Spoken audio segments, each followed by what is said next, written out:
अस्सलाम वालेकुम वरहमतुल्लाहि वबरकातुहू। नाज़रीन व सामीन, आज हम एक नहायत ही अहम मर्ज़ पर बात करेंगे जिसका नाम है यूरिक एसिड। ये बीमारी आजकल बहुत आम हो गई है।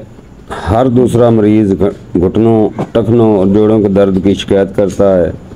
तो आइए समझते हैं कि यूरिक एसिड है क्या और क्यों होता है, इसके अलामात क्या हैं और आखिर में इसका बेहतरीन यूनानी व नबाताती इलाज भी बताऊँगा। प्यारे दोस्तों, यूरिक एसिड दरअसल कलमी तेज़ाब है। ये हमारे खून और पेशाब दोनों में कुदरती तौर पर मौजूद होता है। ये जिस्म में न्यूक्लिक एसिड के टूटने फूटने का आखिरी नतीजा एंड पॉइंट है। जब हमारी जिस्म के खलियात पुराने होकर टूटते हैं या हम कुछ ऐसी ग़िज़ाएँ खाते हैं जिनमें प्यूरेंस और ज़्यादा हों, तो इनके हाजमे और मेटाबॉलिज्म के बाद यूरिक एसिड पैदा होता है। आम तौर पर इसका कुछ हिस्सा ग़िज़ा से भी आता है, तकरीबन 300 मिलीग्राम रोज़ाना। लेकिन मसला तब बनता है जब यह यूरिक एसिड जिस्म में बढ़ जाए और खारिज ना हो पाए।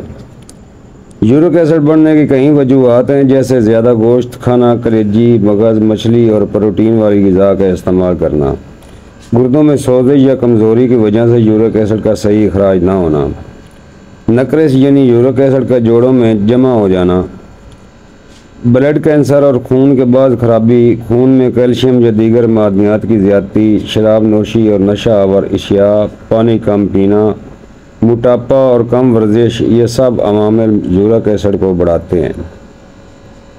जब यूरिक एसिड बढ़ता है तो सबसे पहले इसके असरात जोड़ों पर पड़ते हैं। घुटनों, टखनों, कलाइयों और हाथ पाँव की छोटी हड्डियों में शदीद दर्द, जोड़ों पर सूजन और वरम, चलने फिरने में दुश्वारी, कभी कभी रात के वक्त अचानक दर्द की शिद्दत, जोड़ों के अंदरूनी सतह पर मोनोसोडियम यूरेट क्रिस्टल जम जाते हैं जो छूने से भी दर्द पैदा करते हैं। जिस्म के दूसरे हिस्सों में भी दर्द फैल जाता है। जल्द पर नीलाहट, गुर्दों में पथरियां बनना शुरू हो जाती हैं। आस्ता आस्ता ये मर्ज़ पूरे जिस्म को मुतासर कर देता है और ज़िंदगी को अज़ियतनाक बना देता है। एलोपैथी जदीद तिब में यूरिक एसिड को कंट्रोल करने के लिए दवाएं दी जाती हैं, लेकिन ये दवाएं आर्जी तौर पर असर करती हैं और साइड इफ़ेक्ट भी बहुत रखती हैं। यूनानी और नबाताती तिब में इसका इलाज जड़ से करने की कोशिश की जाती है। हम खुराक को दुरुस्त करते हैं, जिस्म को पालतू मादों से पाक करते हैं और कुदरती जड़ी बूटियों के ज़रिए यूरिक एसिड को कम और खारिज करते हैं। इलाज के साथ परहेज़ बहुत ज़रूरी है। सुर्ख गोश्त, कलेजी, मगज़, मछली, दाल, माश और ज़्यादा प्रोटीन वाली चीज़ें बंद कर दें। टमाटर, पालक और खट्टे फल कम खाएं। शराब और कोल्ड ड्रिंक से परहेज़ करें। ज़्यादा पानी पिएं, कम अज़ कम 12-14 गिलास रोज़ाना। सब्ज़ियाँ, फल, दलिया और हल्की ग़िज़ा इस्तेमाल करें। हल्की फुल्की वर्जिश और वॉक ज़रूर करें। अब मैं आपको एक नहायत ही मुजर्रब नुस्खा बता रहा हूँ जो सदियों से इत्बाह आज़मूदा है और यूरिक एसिड के मरीज़ों को आराम देता है।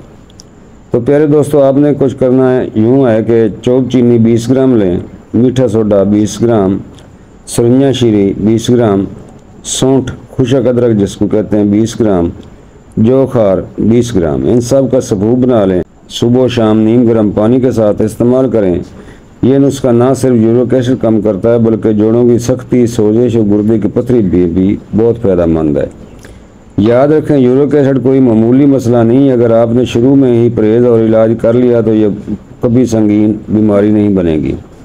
कुदरती जड़ी बूटियाँ अल्लाह ताला की तरफ से अता करदा शफा हैं, बस सही तरीके से और वक्त पर इस्तेमाल करने की ज़रूरत है। अल्लाह हम सब को सेहत और तंदुरुस्ती अता फरमाए, आमीन। आप सब का दोस्त भाई हकीम तारिक जुवैद, महर नबातात व कुश्ताजात अलमरूफ हकीम तारिक, पताल जंतर वाले, फैसलाबाद। अस्सलामु अलैकुम वरहमतुल्लाहि वबरकातुहू।